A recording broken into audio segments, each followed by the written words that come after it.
Сайн байцгаана уу эрхэм хүндэт үзэгч сонсогчдоо. Өнөөдрийн манай Public Science podcast ээлжид дугаар эхлэхэд бэлэн болоод байна.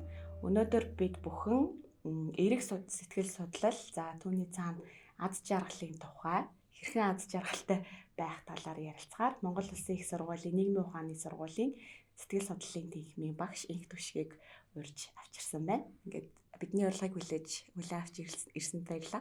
Баярлалаа. Бас Монгол Улсын их сургуулийнхаа подкастт орж байгаа нас нэр төрийг байна. Баярлалаа. За.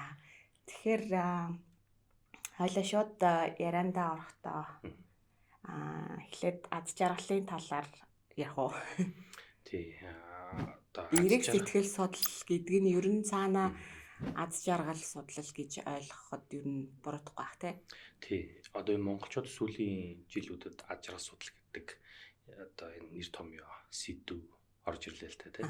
Тэгээд энэ одоо юу юм бол аз жаргалыг судалж болд юм уу үгүй юм уу гэхэд харин зээ ер нь тэгж их гайхажсэн л да одоо юу гэдэг бид хэдий ойлгохдгоор бол одоо хоол судлал тий сэтгэл судлал гэж сонсч ирсэн болохоос ш аз жаргал судлал гэж бол айгу сонсож байгаагүй сонирхолтой санагдаж байгаа. Тийм тэгэхээр урд өмнө бол сэтгэл судлалын шинжилгээ ухаан хүний сөрөг сэтгэл хөдлөлтүүдийг судалдаг гэсэн. Тэгэхээр одоо бид хүн хоорондын харилцаанд их сонсогддог шүү дээ. Би стресстэй, сэтгэл готролтой байна гэдэг ч юм уу. За ийм сэтгэл зүйн асуудалтай байна гэдэг ч юм уу тий. Тэгэхээр сэтгэл судлалын шинжилгээ ухаан анх үүсэн бий болохдоо судалгаагаар гарч ирж байгаа үр дүн за тэгээд үүнтэй холбоотой мэдлийг ашиглаад тэгэхээр энэ готролыг эсвэл энэ стрессийг ийм одоо зүйл хийхэд харилт юм байна. Хүнтэй одоо сэтгэл зүйч ингэж зөвлөдөж ярилцахад энэ асуудлуудыг одоо арай бууруулт юм байна гэдэг ийм байдлаар хүмүүстэй ажилладаг байсан. Одоо жишээ нь сүүлийн жилүүдэд трауманы коуч гэж ярьдаг боллоо гэсэн тийм. Одоо хүн болгол би трауматай ийм асуудалтай байдаг гэдэг.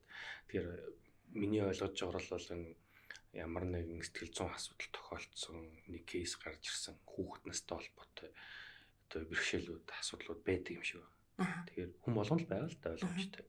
Тэгэхээр сэтгэл судлал яг одоо Монголд хэд яригадаад байгаа энэ асуудлыг хөндөж ах би болсон гэхүү дээ.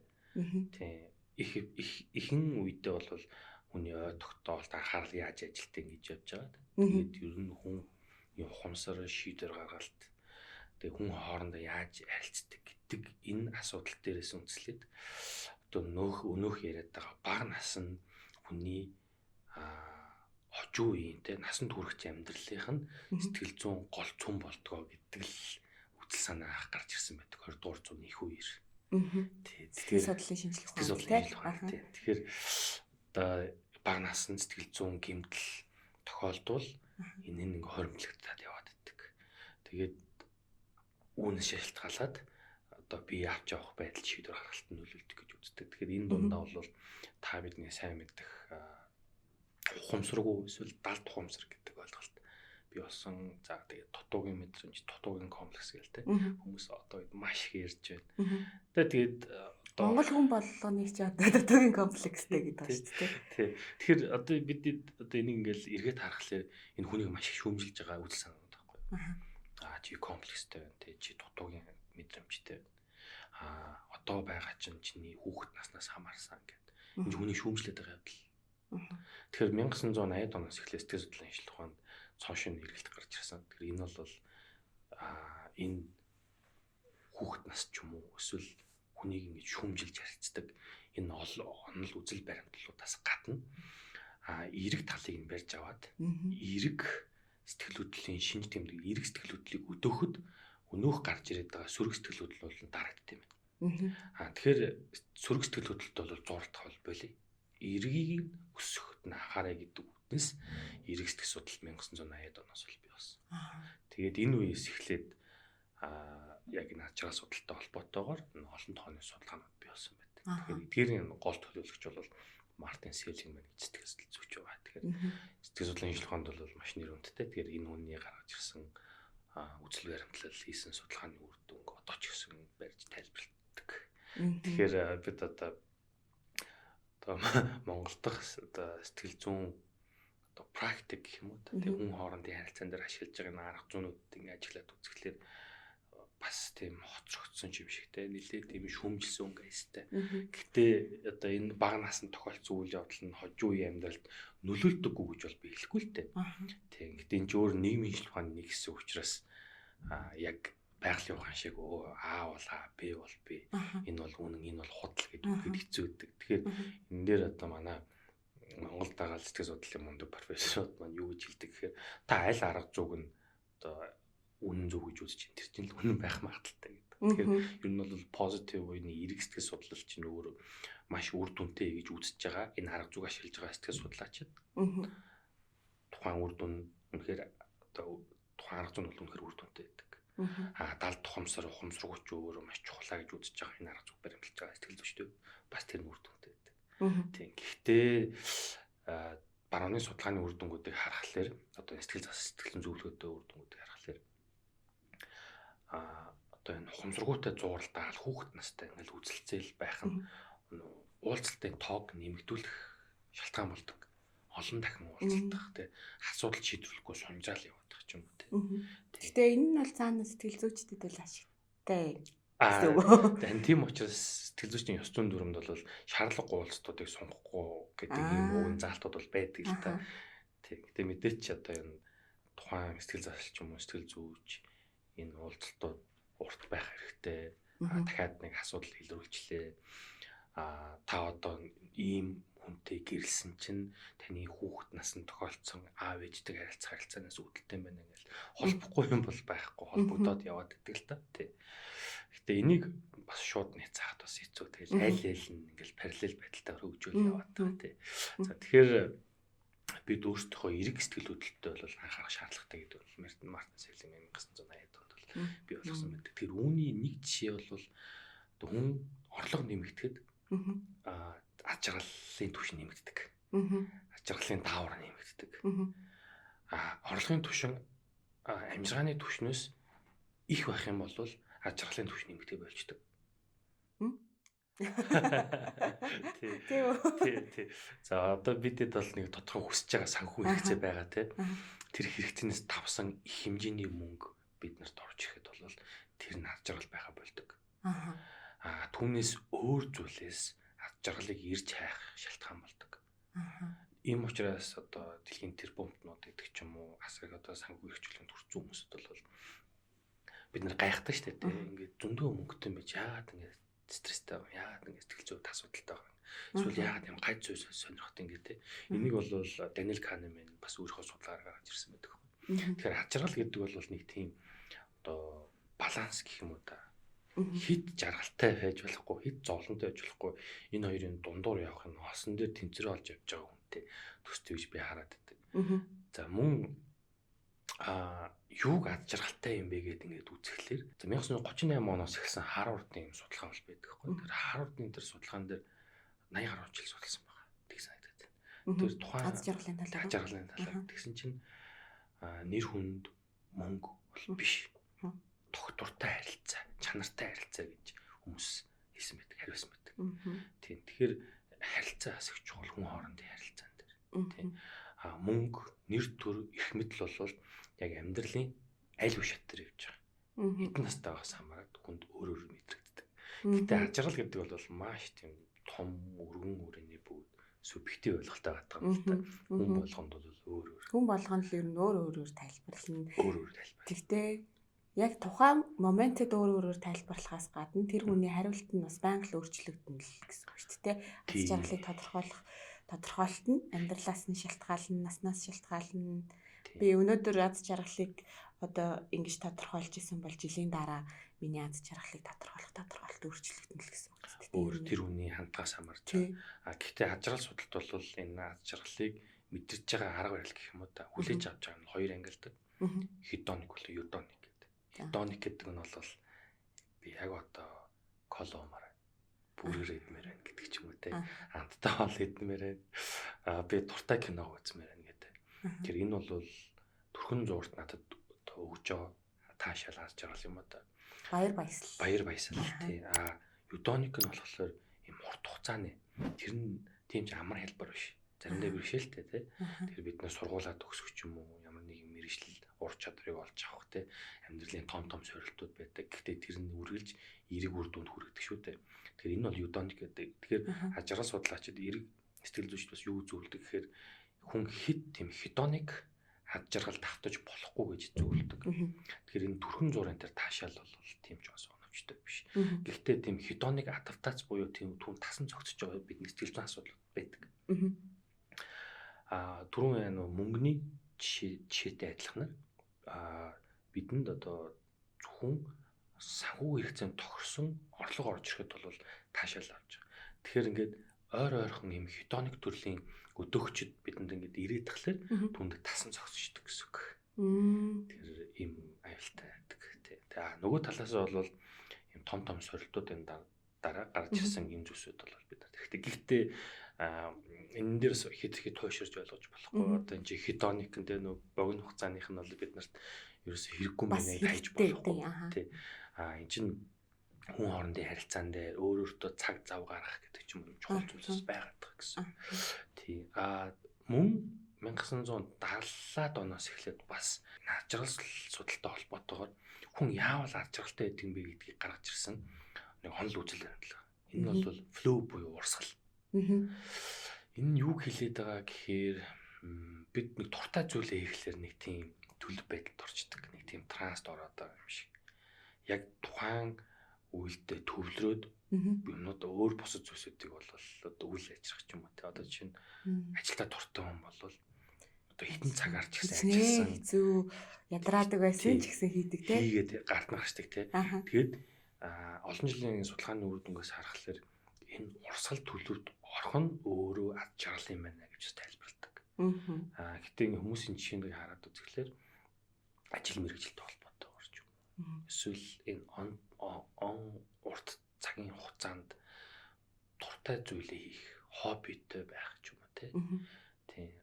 Бас энэ нь тийм урт хугацааны асуудал байхаас албагүй. Жишээ нь спортоор хичээлдэг ч юм уу, эсвэл юм ойдох ч юм уу тий.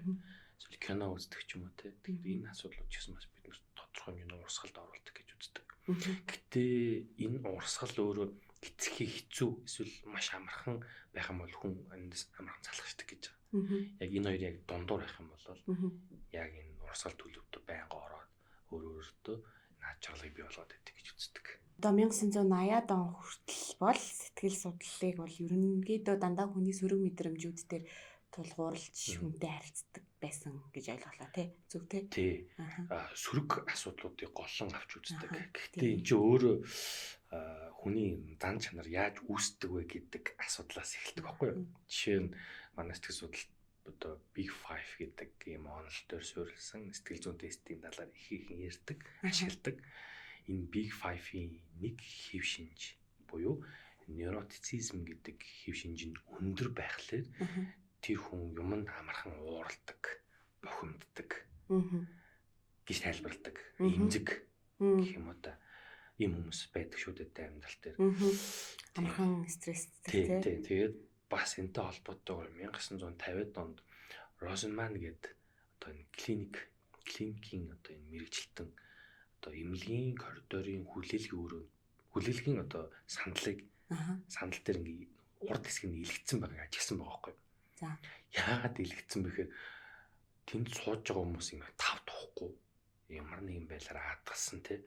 Тэр бол угаасаа л одоо хэцүү нөхцөлд байдаг л баг л та.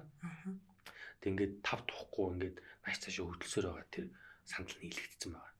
Тэгээ Розенман юу гэж ажигласан бэ гэхээр нийт өвчтнүүдээсээ зүрх судасны өвчнөд амархан нэрвэгддэг хүмүүсийн зан ааш нь их адгадаг. Юмд одоо адгадаг, яардаг, сандардаг. Тэгээд одоо бид нар банкнд ороод ч юм уу эсвэл дэлгүүрт ороод урт оожир байх юм бол зарим хүмүүс болохоор тэрэн дээр ууралдаг те хурцаар хүлээж аваад зарим хүмүүс болохоор яах ч гэдэг. Тэгэхээр яг хорвоо ертөнцийн төр бол А болон Б төрлийн хоёр хүмүүс байна гэж энэ мэрэгжилтэнд дүгнсэн байдаг судалгаа хийгээд. Тэгэхээр А төрлийн хүмүүс болохоор юмд амархан адгаж уурлаж бухимддаг. Ирж байгаа тэр стресс өдөөгчд бол эмзэг хариулт үзүүлж байгаа.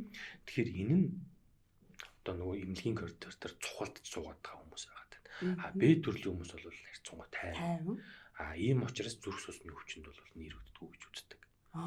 Тэгэхээр ер нь зүрх одоо бид нар чи угаасаа нэг зүрх муутай хүн гэл ярьдаг штэ. Тэгэхээр зүрхний үйл ажиллагаа ч юм уу ерөн зүрх судасны өвчтэй хүн бол тийм яруу сандруу амархан стресстэй байх магадлал өндөртэй. Тийм. Гэхдээ энийг нэг уг үндсийг ингээд аваад үзэх юм бол яг мэдрэлийн тогтолцоотой холбогдож явдаг байхгүй юу? Одоо ийм симпатик болон парасимпатик мэдрэлийн тогтолцоо гэж ангилдаг. Юуны мэдрэлийн тогтолцоо хоёр ангилдаг. Тэгэхээр бид айд сандрах ч юм уу түгших үед бол ингээд зүрхний цогцолт нэмэгдээл хүүхэн хараа өргөсөөл одоо хүмүүс их жишээ авч ярьдаг шүү дээ. Айд сандарсан үед таашаа таваад тугтаацсан байдаг гэдэг шиг. Тэгэхээр энэ бол симпатик мэдрэлийн тогтолцоо ажиллаж байгаа явдал. За ингээд бүх юм физиологи үзүүлэлтүүд өндөрсөд за ингээд аюул байхгүй болох үед парасимпатик нь ажиллаж биднийг 50 төлөв байдалд оруулдаг байхгүй. Тэгэхээр яг одоо л хоёулаа парасимпатик төлөв байдалтай байгаа. Тэг хэвээ ажиллаж амьдарч байгаа гэсэн үг байхгүй. Тэгэхээр хүн ерөөсөө нялх нэрэ байх үеэс эхлээд энэ ихний нөгөө нэг аюултай түгшүүрийн үеэс буцаад парасимпатик буюу хэвийн байдал руугаа буцаж амархан орж чаддаг нэг бүлгийн хүмүүс. Нөгөө бүлгийн хүмүүсд нь амархан төлөв байдал руу орж чаддаггүй. Ингээ нэлээд уддаг. Хэвийн байдал руу орох гэж их хугацаа зарцуулдаг. Эсвэл орчин нөхцөлөө бол үргэлж аюултай байна гэж үзээд тэгээд хэвийн байдал руу орж чаддаг ийм хоёр хүмүүс байдаг байхгүй. Энийг яг сэтгэл физиологи талаас нь бол вагус тонус өндөр, вагус тонус бага гэж хоёр ангилдаг. Тэгэхээр энэ нь өөрөө генетикийн шинжтэйгээр бидэнд юм заягдсан зүйлс байгаад. Тэгэхээр хэвийн төлөв байдал руу амархан шилжиж чаддгүй хүмүүс амьдралынхаа явцад маш олон стресс өдөөгчд бол эмзэг байдлаар хариулт үзүүлээд байдаг. Тэгэхээр энэ дээрээс үндэслээд сэтгэл судлалын шинжилгээ ухаан бол за ийм 4 хэв шинж байна, 8 хэв шинж байна, 5 хэв шинж байна тий. Тэгэхээр ийм хэв шинжээр нь бол их эмзэг байт юм байна. Энэ стресс амархан уурж бохомд тийм байна. Энэ л доктортой байна гэдэг онолууд бий болж гардаг гэсэн үг байхгүй. Тэгэхээр хүнд одоо эерэг зан чанарууд байна, сөрөг зан чанарууд байна. Гэхдээ энэ нь бас зарим талаараа бидний мэдрэлийн тогтолцооноос хамаардаг генетикийн шинжтэй. Гэхдээ энэ амьдралын явцад бол их хүүхдийн энэ гişэл харилцаанаас хамаарат их хүүхдэн дэргэд одоо их хүүхд хоёр ингээд цуг байх явцад хүүхэд бол одоо аюул хүн байна. Ээж нь ингээд холтоод явхад бол аюултай байдалд нөхцөл байдал үүсчлээ гэж мэдрээд тэгэхээр мэдээж ээж нь буцаж ирнэ. Тэгэхээр ээж маань бол буцаж ирдэм байна гэдэг энэ загварыг бол хүүхэд авдаг. Харин зарим тохиолдолд бол ээж нь байнга дэрэгтэнд байж чадахгүй ч юм уу ийм асуудалтаас гардаг шүү дээ. Тэгэхээр ээж бол найдвар хүн байна. Эргэн тойрон маань бол ер нь надад их аюултай байна гэдэг ийм мэдрэмжийг бас авчдаг. Энээс хамаарат бас хэвийн төлөв байдал руу орж чадахгүй ийм асуудлаас гардаг. Тэгэхээр хоёлаа нөө эргээд сөрөг сэтгэл судлалын асуудалтай яриад эхэллээ шүү дээ. Тэгэхээр ийм олон асуудлууд байгаа хүний шүүмжилдэг. Бүр ингээд байглаас нь заягдсан тий зан чанарын сөрөг шинжтэй. Байнга айж түгшдэг ч юм уу тий. Тэгэхээр байнга айж түгшдэг хүмүүс болохоор үнийгээ дарахтаа эсвэл цогцуулахтаа засахтаа тийм broken English гэдэг шиг англиг broken English сурсан байна гэж бид хэмжилдэг шүү дээ. Тэрэн шиг одоо тийм broken зан чанартай. Тийм түүнийгээ засахтаа буруу зассан. Тийм одоо бидний яс уурах юм бол буруу одоо итгэн гэж бороод итгэн гэдэг шүү дээ. Тэрэн шиг тийм буруу маягаар зан чанар нь тавигдаад тэгээд үүнийг бид нэр өдөр тутмын харилцаанд хортой би нэг одоо зүйлээд хортой хүн гэж ярьдаг болчиход байна шүү дээ. Токсик тий. Тэгэхээр энэний уг үндэс нь бас ингэж бий болтгоо гэж хэлдэг. Гэхдээ хүнд үргэлж тийм өөгдөл бол байна гэж үздэг байхгүй. Тэгэхээр 1980-ад онд нэг ийм туршилт судалгаа хийсэн байгаа олон тооны кейс дээр.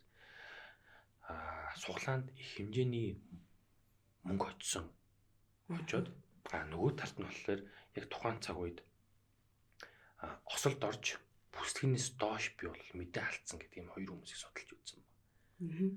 Тэгсэн чинь тухайн үед бол мөнгө хоцсон хүмүүсүүд мэдээж баяр баясгалан төвшин бол огцом нэмэгдсэн. Нөгөө талд нь бол зовлонгой нэг бол нэмэгдсэн. Ойлгомжтой. Тэгээд 1 жилийн дараа гэсэн чинь энэ хоёр бүлгийн аз жаргалын түвшин бол нэг түвшиндээ буцаж очсон. Тэгэхээр хедоник аз жаргалтай бол хүн угаасаа тасан зогцдог гэдэг түрүүн зүүн дээр л тийм. Маш их мөнгө орж ирсэн, орлого орж ирсэн ч гэсэн тухайн үед бол баяр баясгалтай. Гэтэ буцаад хэвийн түвшинд бол очдог. Нөгөө хэсэг нь болохоор зовлон гуниг тохиолдсон ч гэсэн тухайн асуудлыг даван гарахын цикл бол угаасаа байдаг. Тэгэхээр бид нар бол амьдралдаа ингээд уу гашуу тохиолдсон хүмүүсийг өөрт нь төрж байгаа мэдрэмжийг шууд үүсгэх байдлаар ханддаг. Дотны юм үнэ алдах ч юм уу тий. Тэнгод шууд тэр хүнийг happy болгох гол үзээд байдаг. Бүх хүчээр болоогүй ахт нь одоо март гэдэг ч юм уу тий. Эсвэл сайн сайхан зүйлийг бод гэдэг ч юм уу. Эн чинь өөр юм toxic positive асуудал байхгүй. Идэгрэх боломжийг олохгүй байна гэсэн. Яг үнэ. Тэр хүн үүсэж байгаа тэр хямрал сүрэг сэтгэл хөдлөлүүд бол зохистой хариултлууд байхгүй юу? Тухайн үед бий болж байгаа зохистой хариултлууд. Тэгэхээр сэтгэл судлалын шил ухаанаар бас тодорхой судалгааны үр дүнгээр гаргацсан асуудал. Зовлонгооны тохиолдлоо энэ бол цикл бол байгаа. Тэгээд хямралаад буцаад хэвийн түвшинд очлоо юм байдаг. Тэгэхээр яг үүнтэй адилхан тэр бүслэгээс доош бие мэдээ алдсан хүмүүс амьдралд нь тийм харамсалтай явдал тохиолдсон ч гэсэн буцаад хэвийн түвшинд очиж байгаа. Эндээс юу ч дүгнэдэг гэхээр хүнд төрөлхийн зовлонг даван туулаад буцаад аз жаргалтай болохын өгөгдөл бол байдаг гэж үздэг. Тий. Тэгэхээр одоо болохоор сүүлийн үед болохоор сөрөг сэтгэл судлал байгаа ч гэсэн нөгөө талаас нь хараад одоо эрэг талаас нь хараад сэтгэл зүйчид тэгэхээр одоо хүний одоо өнгөрсөнтэй зуралдахгүй одоо бага наснаасаа тэгсэн юм байна, ингэсэн юм байна гэж харахаасаа илүүгээр одоо байгаа асуудал нь юм байна. Энийг яаж эргээр шийдэх вэ? Яаж эдгэрэх вэ гэдэг талаас нь харддаг болж байгаа юм байна. Яг уу тийм урсгал арга зүй бол 80-ад оноос нэмэгдсэн. Тэр урсгалаар явах нь бол нэмэгдсэн юм байна. Тий, тэр урсгалаараа ажиллаж болно, үндэ ажиллаж болно, үнд тайлбар зөвлөгөө өгөөд байж болно. Нөгөө хэсэг шүүмжилдэг хэсэг нь бас параллел хөгжөөд явж байгаа гэсэн. Тий. За тэгэхээр нөгөө перма загвар гэдэг бид рүү ярьсан тийм Мартин Селигман. Тэгэхээр перма гэдэг нь болохоор үгийн товчлол байхгүй. Тэгэхээр нөгөө positive emotion гэдэг үгийн хинийхэн P гэдэг нь positive гэж байгаа. Тэгэхээр нөгөө сөрөг сэтгэл хөдлөлийг биш, эрэг сэтгэл хөдлөлийг нь бол бий болгосноо илүү үр дүнтэй гэж үздэг юм. Тэгэхээр би харин яг түрүү танаас тийж асуух гэсэн одоо сөрөг сэтгэл судлал гэж хэлэх нь зөв үү? Сөрөг сэтгэл хөдлөл.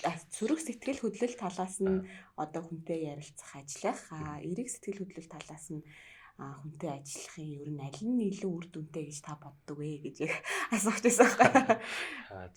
Миний энэ хувийн үзэл бодол бас арай өөр байгаад. Гэхдээ өнөөдрийн сэдв болохоор бид эрэг сэтгэл хөдлөлийг тайлбарлаж учраас мэдээж энэ эрэг сэтгэл хөдлөлийг бий болгосноор сөрөг сэтгэл хөдлөлийг дарж үзнэ гэж үзэж байгаа. Тэгэхээр яагаад тэгэхээр бидний яг бодож байгаа бодол энэ шийдвэр гаргалт бол бидэнд үүсэж байгаа даавартай маш холбоотой байдаг.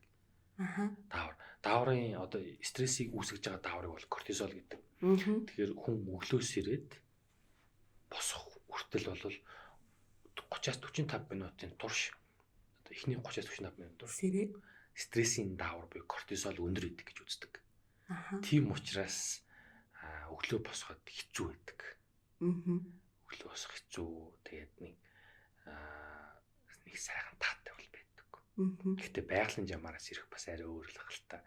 Гэтэл би хичээл дээр 7-40-д одоо хамгийн ихний барын лекц орохлоор оюутнуудын гаргаж байгаа тэр биеийн байдал, нүрийн хувирлыг харахаар за кортизол аюу зовлонтой харагддаг багтээ. Маш зовлонтой. Тэгээд над дандаа л ихний барын хичээлүүд л тавигдтiin. Тэгээд тэр дүр төрхийг хараад би яг энэ сэдвийг оюутнуудтай ярьдаг байхгүй. Тэгэхээр бидэнд үүсэж байгаа тэр даавраас хамаарат бид нараас өөр шийдвэрүүд гаргачих магадaltaй байдаг. Тэг би энэ дээр бас нэг зүйлийг ажигласан. Бид нар чинь нөгөө сургалтын платформ ашиглаж байгаа оюутнуудтай ярилцах тийм. Тэнгууд 7:40 хичээлийг өдрийн цагаар эсвэл үдээс хойш одоо цагдаар тавигдсан хуваарьтай харьцуулах юм бол өглөөгөр тавигдсан хичээлийн оюутнууд чөлөө авах, таслах ч юм уу эсвэл ямар нэгэн шалтгаанаар одоо хүсэл тавих асуудлууд ирдэг байхгүй юу. Тэгэхээр эн чинь санамсаргүй асуудал биш байхгүй юу. Тэг ягаад өдөр нь ч өдөөс хойш хоёрт мэдэхгүй байгаа. Тэгэхээр энэ чи өглөө босохтой холбоотой эсвэл өглөө үүсэж байгаа кортизолын даавар өндөр байгаа учраас иймэрхүү хариултуудыг гаргаад байна гэж би ажиглаад байдیں۔ Тэгэхээр амьдралтай холбоотойгоор. Эсвэл бид өглөөгөр кортизол өндөр байх үед бол буруу шийдвэр гаргах, бустай одоо нэг зөв харилцах ч юм уу ийм асуудал гарч ирж тэ. Уцаартай байх магадлал. Тий. За тэгээд өдрийн цагаар, орой хүчийн цагаар гэдэг зүгээр тухайн цагаагаар бас үн хамаатай байдаг. Тэгээд цагаагаар нэг нар гарны одоо гэрлийн хугацаа бидний одоо хэрхэн тосч байгаас хамаарат бас бидний серотонин эсвэл кортизол аль аль нь тосч одоо дээш доошоос савлахнаас нөлөөтэй байдаг гэж үздэг. Тэгэхээр кортизолын нөгөө нэг эсрэг дааварч серотонин тий, эндорфин, допамин тий. Тэгэхээр эдгээр дааварлаар нөгөө хайртай хүмүүстэй чанартай харилцаатай бий болох ч юм уу тий, эсвэл тэрвэрлдэг ч юм уу тий, эсвэл хүрэлцэх, дайрсны хүрэлцэх туршлага бас чухал байдаг. Тэгэхээр эдгээр үедэд бол энэ эрг дааврууд бол үүсдэг гэж үздэг. Тэгэхээр таны түрүүний асууснаар бол энэ сөрөг сэтгэл хөдлөлийг яг энэ одоо эрг сэтгэл хөдлөл дээр анхаарснаар үнийг бий болгож болж байгаа. Гэхдээ энийг бас зарим сэтгэл судлаачид бол шүүмжилдэг л те хүн ч өөр тийм компьютер юм уу машин юм уу гэдэг байхгүй юу. Ямар нэгэн асуудал тохиолдонгод тэгвэл тэр даавар нэмэгдэл. Энэ дааврыг багасгах гэдэг ч юм уу те. Тийм. Тэгэхээр шүүмжилт асуудал бас байдаг. За дараах нь болохоор пермагийн дараах нь E буюу engagement гэж байгаа байхгүй. Тэгэхээр түрүүний юм ярьснаар тэр урсгал төлөв байдлыг хэлээд байгаа. Ямарваа нэгэн зүйлтэй ингэж холбогдох тэр төлөв байдал хэлээд байгаа. За R буюу relationship байгаа байхгүй. Тэгэхээр хүн хоорондын харилцаа нь бас эрг сэтгэл судлал бас чухал байгаа. Хүн чинь харилцааны амтэн гэж бид нар дандаа хэлдэг. Яг үнэ саяхан маань Facebook дээр ингэж хэлчихсэн байхгүй. Одоо хосууд нэгнтэйгээ уулзах гэж байгаа бол уцаа авах яа гэм тэгвэл тэгэл уцаал ухалтай гэдэг. Уулзахгүй байлтаа гэдэг. Тэгэхээр тэрэн шиг бид хүмүүстэй яг харилцаад байгаа мөртлөө тэдгээр харилцаанууд нь яг чанартай харилцаа нь байна. Чанартай харилцаа байна уугүй гэдэг нь эргэлзээтэй. Ялангуяа орчин үед тий. Мэдрэмжээр хэлэх ч юм уу те. Одоо яг юм чанартай цагийг өнгөрүүлэхээс илүү зүгээр биеийн хамт байгаад байдаг. Тэгвэл зөвхөн хосуудын асуудал ч биш л дээ. Тэр хүүхдтэй харилцах ч юм уу те. Эсвэл ажлынхантай харилцах ч юм уу. Энэ бүх харилцаанууд нь өөр чанартай байх хэрэгтэй гэдэг ирхэмлдэг. Гэхдээ чанартай харилцаатай байна гэдэг бол үргэлж юм нэг ажралтай эсвэл гэх тийм гоё эерэг уур амьсгалтай харилцаад байна гэсэн үг биш. Энэ дээр нөгөө манай энэ тарих судлалын чиглэлийн бас нэг эрдэмтэн дэлгэр цэцэг багш яг ингэж зөвлөсөн байдаг байхгүй. Хосуудын хувьд болохоор нэг эерэг сөрөг гэхээсээ илүү одоо энэ эрэг одоо юу мөрөмтэй хоорондын харилцаа нь эрэгч байж болно сөрөгч байж болно. Гэхдээ гарах үрдэн дүн нь бол эрэг зүйл рүү чиглэж байгаа бол одоо маргалдаж байгаа ч гэсэн гарч ирж байгаа үр дүнгууд нь эрэг зүйлийн төлөө тэгж чиглэж байгаа бол энэ бол чанартай харилцаа байна гэж тодорхойлсон байдаг. Тэгэхээр үнтэй адилхан энэ чанартай харилцааг бий болгоход эрхлэх хэрэгтэй. Тэгээд ялангуяа энэ ахмад наснуудад байна те. Тэтгэврийн хүмүүс байна. Тэдүүд гарсан хойноо ингээд нийгмийн шууд тусгаарлагддаг шүү дээ Монголд бол. Би энийг бас өөсөө их удаан хугацаанд шиг ажигласан. Уг нь бол ингээд амьдралын үйл ажиллагаанд хийвэн яваад тах шиг байна. Дургатаа үзэл те. Гэтэл маань ингээд өндөр наслах тусам өөрийнх нь үе тэнгийн хүмүүс ингээд нэг нэгээрээ ингээд байхгүй болчихоо зөөрөө явж байгаа байхгүй. Тэгэхээр харилцах хүрээн нийгэм нь ингээд хязгаарладаг болчихоо. Тэгэхээр яа ингээд өөрийнхөө сонирхдаг зүйлээ ярилцаж хуваалцах мэдрэмж сэтгэлөдлөл илэрхийлэх ийм хүмүүс маш хэрэгтэй байдаг.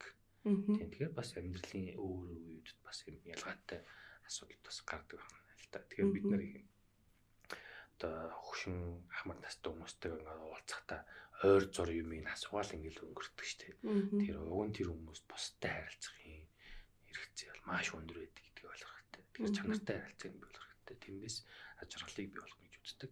За дарааг нь болохоор нөгөө пермагийн эм болохоор meaning буюу утга учир байхгүй. Би нэг оюутнуудаа маш их жишээ авч ирдэг. Миний унших дуртай тэгээд одоо хүндэлдэг сэтгэл зүйчдийн нэг болохоор Виктор Франкл гэж хүн байна. Тэгэхээр энэ хүн бол хүмүүний утга учир Man Search for Meaning гэдэг ном бичсэн байхгүй. Дэлхийн 2 дугаар дайны үед өөрөө еврейс учраас хорих лагерт хоригдсон. Тэгээд хорих лагерын хүнд хэцүү нөхцөл байдалд өөрөө хоригдох явцдаа одоо тэнд байгаа хоригдлуудын эмнэлэгт өөр эмчийн хуваар ажиллаж исэн байна. Тэгсэн чинь тэнд тодорхойгүй хугацаагаар хоригдож байгаа учраас хизээ суллагдах бол гэдэг ийм явган яриад ховж юм маш их тархдаг байсан гэж байгаа байхгүй. Тэгсэн чинь 12 сарын 25 бил 26 100 сарын бэр бол 25. Тэгсэн чинь 25-наас өмнө Америкийн цэргүүд ирээд биднийг аварчнаа гэдэг ийм хүлээлт маш өндөр байсан юм байна. Тэр эмнэлэгт одоо хин нэг тийм яриа гаргасан. Тийм яриа гаргаад тэгээд бүгд ийм хүлээлттэй байсан байхгүй. Тэгсэн чинь 25 хүртэл тийм хүлээлттэй байжгаад 25-ны шилжих 25-аас 26-ны шилжих шөнө бол ихэнх хөвчтнүүд нь нас орсон гэж үздэг. Одоо хайрладаг. Ирсэнгүй. Ер нь бол ирэх нь хотлоо олчлоо. Цаашд ер нь бид нар суллагдахгүй байна гэх. Тэгэхээр хоригдож явах явцад ямарваа нэгэн зүйлд утга учир өгөх хүлээлттэй байх ч өөрөө сэтгэл зүйд ийм нөлөөтэй байдаг юм байна гэдэг Виктор Франкл өөрийнхөө амьдралын туусан жишээр тайлбарсан байдаг. Тийм. Тэгэхээр үүнтэй адилхан бид ямар нэгэн зүйлийн төлөө үргэлж бие сэтгэл зүгээ дайчилж түүнийхээ төлөө амьдрах хэрэгтэй гэж үздэг. Энэ өөрийнх нь мэрэгжил байж болно, ажил нь байж болно, үр хөвгт нь байж болно, гэр бүл нь байж болно, тийм. Эсвэл өөрийнх нь хобби байж болно, тийм. Тэгэхээр ямар нэгэн зүйлд утга учир өгөх хэрэгтэй гэж үздэг. Тэгэхээр утга учиргүй байна гэдэг бол одоо их сөрөг асуудалтай. Тэгэхээр үнийгээ дагаад олон сэтгэл зүйн хямралуудаас үүсч болно. Ялангуяа орчин цаг одоо энэ дээр бол манай сэтгэл судлал олонтой дурддаг Эрик Фром бол их шүүмжил хийсэн байдаг байхгүй. Орчин үеийн хүмүүст бол утга учирын хомсдолд орсон байна гэдэг. Яагаад тэгэхээр урд өмнө бол ноёныхоо төлөө, хааныхаа төлөө, шашны төлөө, тэ улс орныхоо төлөө амьдрах утга учиртай байгаад за одоо бол байхгүй болчихжээ. Зэрлэг зах зээлийн нийгэм. Гэтэ ер нь тэгээ зарим хүмүүс бас тэгж ярьдаг шүү дээ. Юуны ч төлөө амьдраад байгаа юм. Амьдрал утга учиргүй санагдчихээн гэдэг шүү дээ. Тийм. Тэгэхээр энэ утга учирыг бүтээх нь бол чухал байгаа. За дараагийн нь болохоор амжилт. Ямарваа нэгэн зүйлд хүрнэ, энэний ард гарна гэдэг юм зорилгыг хэлээд байгаа байхгүй. Тийм. Гэтэ энэ нь ингээд тийм том бол биш. Өдөр тутам тохиолдож байгаа өөртөө тавьсан тэр зорилгоо биелүүлэх хэлээд байгаа. Энэ дээр бас хийсэн сонирхолтой туршилтууд байдгийг. Одоо багийн спорт байна шүү дээ. Багийн спорт төр хоёр баг хоорондоо өрсөлдөж байгаа. Тэгээд ялсан багийн тестостероны түвшин өндөр. Яг тухайн ялах мөчтөө ялсны дараа. Тестостерон бол нөгөө хүний ишүү шин чанарыг бий болгож байгаа. Даавар. Эрэгтэй хүмүүст илүү байдаг. Тийм, эрэгтэй хүмүүст илүү өндөр байдаг. Тийм. Гэтэ эмэгтэйчүүд бас багийн спорт төр төрүүлэхэд ч гэсэн бас энэ тестостерон түвшин нэмэгдээд байдаг. Тэгэхээр энэ дээрээс юу гэж дүгнж болох вэ гэхээр энэ чинь нөгөө спорт тоглоом гэдэг бол өөр энэ нийгмийн өрсөлдөөнийг тоглоомын аргаар бидэнд бий болгож байгаа нэг чухал хэрэглэгдэх юм баггүй. Тэгэхээр хүн болгон өрсөлдөх дуртай байдаг. Тэгээд түүнийхээ ард гарах дуртай. Тэгэхээр өрсөлдөөд ялна. Ялж байна гэдэг энэ мэдрэмжийг нь авах чухал. Тэгээд одоо тухайн агшинд бол эрэгтэй хүн ч эмэгтэй хүн ч би ялчлаа, дийлчлээ гэдэг. Одоо өрсөлдөх мэдрэмжийг ингэж дэмжиж өгч байгаа юм чухал үйл явдал. Түүнтэй адилхан өдөр тутамдаа тавьсан зорилготой хүрэх ард нь гарах нь бол чухал ажил болтой. Тэгэхээр энэ нь өөрөө нийтдээ энэ одоо хэлсэн энэ загварууд нийтдээ яг хүнийг эерэг болгодог, ад жаргалтай болгодог юм байна гэдгийг тайлбарсан байна. Мартин Селлинг. Пермагийн загвар пермаг гэж юм зүйл хэлж байгаа. Тэгвэл бид хэд одоо энэ пермагийн загварын одоо хэсгүүдийг сайн ойлгоод би чинь ингэ хэрэгтэй гэх хэрэгтэй гэд бодоод явж байвал ер нь ерөөхдөө ад жаргалтай амьдрах боломжтой юм шиг санагдчихэв. Одоо таныг ингэ хэрэгтэй тэг хэрэгтэй гэхээр бас шөмжлмээр бодол төрж байна. Тэр юу гэхээр хүн өөрийгөө хүчлээд би ийм байх ёстой, тех ёстой гэдэг энийг should гэд хэлээд байгаа юм л та. Should гэд I should гэлдэг шүү дээ. Тэр шиг ийм бодолтой хам бол бас болохгүй тийм. Гэхдээ би ингээл практик дээр ингээл олон хүмүүс ингээд ажиглаа л ахлаар байна. Тэгж ажигласан гэж яриад байна шүү дээ. Өөрийнхөө үйлдэлийг шийдвэр гаргалтаа хэн нэгэнд батлан харуулах гэж амьдрахгүй байх нь өөрөө бас ажралын нэг хэсэг юм байна гэж би ойлгоод байгаа. Аа. Бусдад батлан харуулна гэдэг нь магадгүй та дасгал хөдөлгөөний спортоор хичээл гэж байгаа бол би тэдний сарын тэрнээс өмнө турна. Нөө шинэ жилээс өмнө турна. Ямар шинэ жилээс өмнө турна. Шинэ жилээр яах гэдэг нь бол ямар нэг хүмүүс л харуулах гэдэг шүү. Гоё балаж өмсөл гоё хавц өмсөд хүмүүс л гоё харагдах гэдэг байгаа шүү дээ. Зунаас өмнө турна гэдэг ч юм уу те. Эсвэл гоё битээ болно гэдэг ч юм уу. Тийм. Тэгэхээр дасгал хөдөлгөөний хийх явцад тухайн агшинд үүсэж байгаа серотонин бидэнд чухал нөлөөтэй юу чухал. Энэ нь урт хугацаанд магадгүй булчингийн үйл ажиллагааны хэвэн байснаар бид хөтөл насанд илүү чанартай амьдарч болох юмаа гэд ийм холын зорилтуудыг харж хичээлэх юм бол надад дээрээ зүгээр санагддаг. Тэгэхээр ихтэй зөвхөн тасгал хөдөлгөөнч гэлтгүүгээр гаргаж байгаа тэр үйл шийдвэр гаргалтууд нь хин нэгэнд харуулах гэж биш, батлах гэж биш, зөвхөн өөртөө ажиллах юм бол нөгөө ингэх хэрэгтэй, тех хэрэгтэй гэдэг тэр хэцүү бодлоодаас салах тустай. Яг энэ бодлын дунд ингээ байгаад юм бол хүн өөрөө улам ядарчаад байдаг. Тий, одоо би тэднээс өмнө яг ингэнэ. Эсвэл 7 хоног цаавал 2 3 удаа ингэнэ гэдэг ч юм те. Яг энэ бол өөрөө дадал болсон тохиолдолд бол арай өөр. Дадал болохгүйгээр хүн өөрийгөө хүчлээд зоогоод байх юм бол энэ асуудалтай. Тэгэхээр нөгөө нэг ер нь бол жоохон зөнгөөрөө өөрийнхөө ухамсараараа урт хугацаагаа харж л ер нь над жаргалыг бүтээх нь үр дүнтэй. Үр дүнтэй тий. Гэтэ нөгөө бид чинь хүн учраас заавал дэргэд маань хэнийгэн заавар чиглүүлэг өгөх нь бас чухал байгаад байдаг. Тэгээ өөрөө сайн дураараа тэр дадалтай холбогдоход хэцүү. Заавал дэргэд нь чи ингэж тэгэж гэж интервенц үзүүлдэг хүн хэрэгтэй байдаг. Тийм. Тэгэхээр ийм ментор, коуч анх одоо эхлээд одоо ийм дадлыг бий болгох хүмүүс хэрэгтэй. Энэ дадал нь ингээд тодорхой хэмжээр бидэнд тавигдсны дараа ганцаараа тухайн үйлдэлүүдийг шийдвэр гаргалтууд хийгээд явах бол тэр илүү зохимжтой байдаг. Тийм. За энэ дээр сэтгэл судлалын хэлэх ухаан self efficacy буюу өөртөө итгэлтэй байдлын тэр сэтгэл зүйд нөлөөлөх тэр үзүүлэлтүүдээс тайлбарладаг юм онол үзлээрэн төлөвтэй. Энэ юу хэлээд байгаа гэхээр одоо бид нар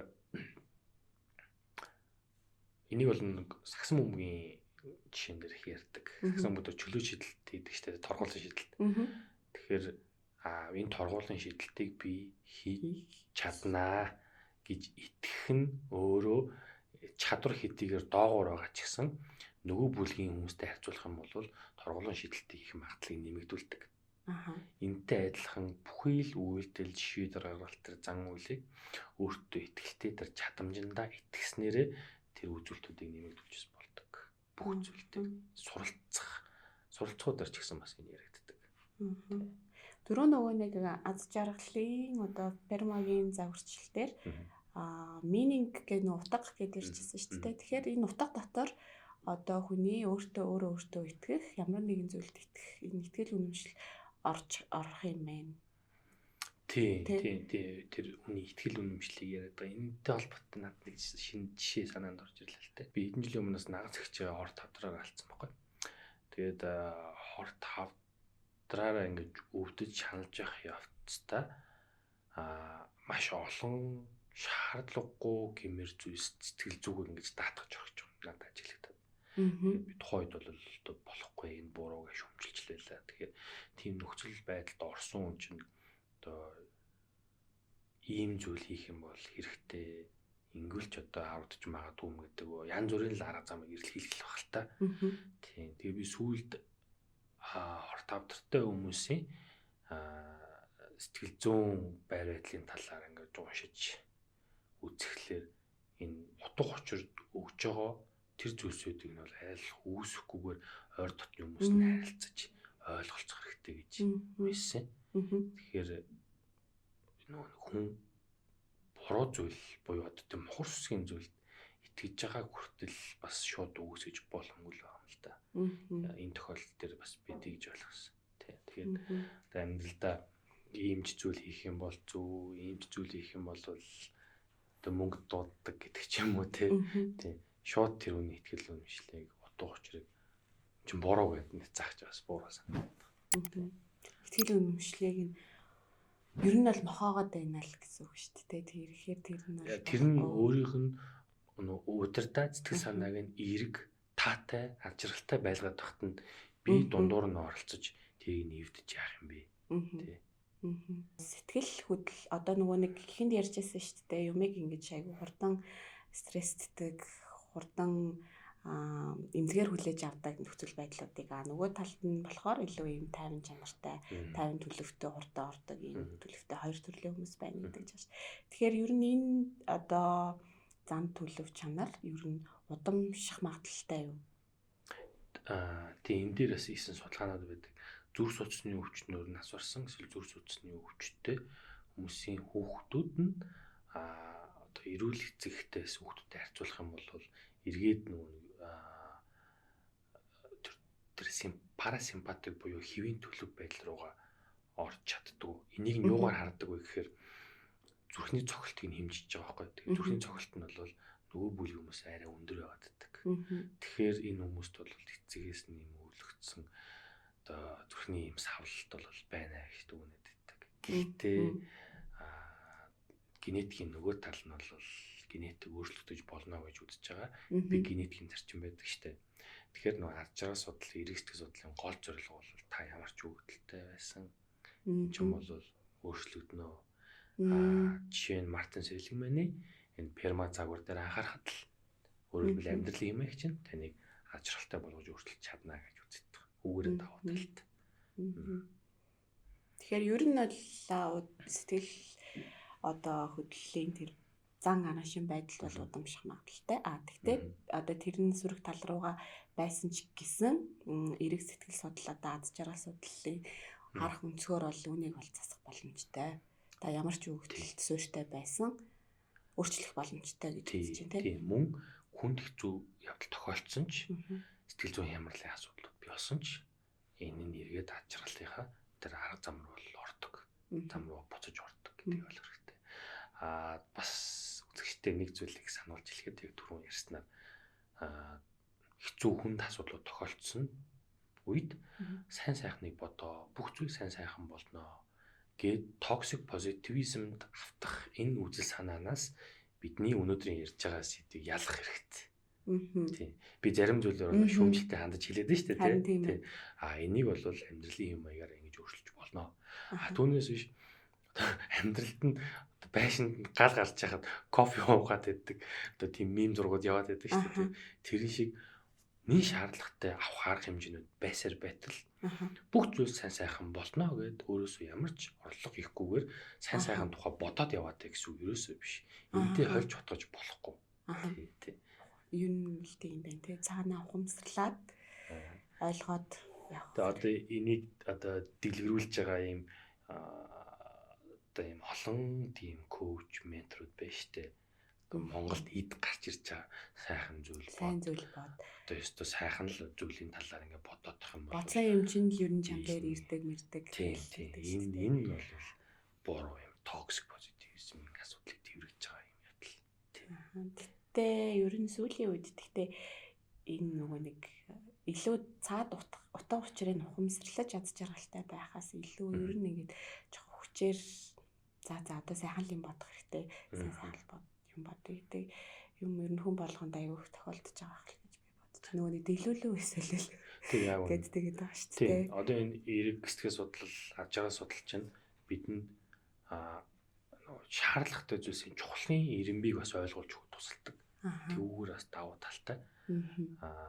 Юу чухал вэ? Яг одоо ойртож ирж байгаа энэ олон асуудлууд дундаас алийг нь түрүүн шийдэх вэ? Аль нь дараагийн шатанд байх вэ гэдгийг бас ойлгуулдаг. Энэ бас чухал. Тэгээ зайлшгүй ирж байгаа асуудлуудыг бид нэр зохицуулахаас өөр аргагүй шүү дээ. Тийм. Тэгээс банк зайлсхийгээд эсвэл нүүр тулгарчаад байхад нь бас хав дараад гэх юм үү те. Ирэх зүйл бодоод идэх юм. Хүчээр тэгж бол давд болж болохгүй. Тэгж давд болохгүй гэж За байна. ойлголоо. За тэгээд хоёулагийн ярилцлагын төгсгөл ирж байна. Гэхдээ би бол яг түрүүн таныг ингэж хэлсэн болохоор одоо сонсож байгаа хүмүүстэй ингвэл аз жаргалтай байна шүү гэдэг зөвлөгөө өгөөч гэж хэлэх гэжсэн болчлаа. Яг юм Тэ. би сэтгэл зүйч нар зүйлээд нэвтрүүлэг ч юм медиа контент их ордог болсон шүү дээ. Тэгээд би хаагаа орхлоорэ ийм зөвлөмжүүдийг айлуулах хөөс татгалцдаг. Хэрвээ чи зөвлөгөө хэрвээ байгаад тэр нь амьдрал дээр хэрэгждэг болвол нэр хүн болгол аз жаргалтай байх байлаа. Гэтэ хүний өгдөл нөхцөл байдлууд бүгд өөр л байдаг тийм. Тэр ерхий ийм чиглүүлгээл өгөө тайлбарлаад явуулсан нь илүү дээр байдаг та. За өнөөдөр бидэнтэй ярилцсанд танд баярлалаа. За баярлалаа. За тэгээд үзэгчдээ өнөөдөр бид бүхэн эрэг сэтгэл хөдлөл аз жаргалын талаар ярилцлаа. Тэгээд дараагийн дугаараар уулзтлаа. Түр баяртай.